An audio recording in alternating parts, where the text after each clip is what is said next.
ভিডিওটা খুব ইন্টারেস্টিং। আরো 9 কোটি বছর আগে ডাইনোসরের সাথে কি হয়েছিল আর ডাইনোসর কেন বিলুপ্ত হয়ে গিয়েছিল সবই জানতে পারবেন এই ভিডিওতে। দেখুন, বিশাল এই ডাইনোসরটার তুলনায় একজন মানুষকে কত ছোট মনে হচ্ছে। এই ডাইনোসরটার শরীরের মাংসের পরিমাণ প্রায় 1,00,000 কেজি, অর্থাৎ প্রায় আপনার আমার মতো 1400 মানুষের সমান বড় ছিল এই ডাইনোসরটা।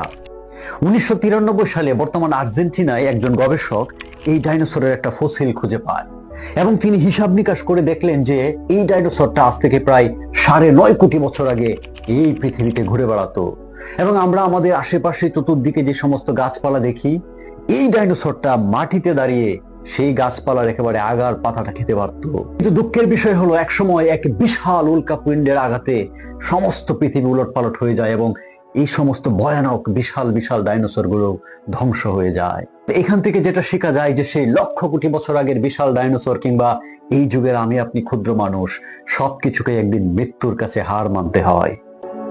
এইরকম আরো ভিডিও দেখতে চাইলে সাবস্ক্রাইব করে কমেন্ট করো।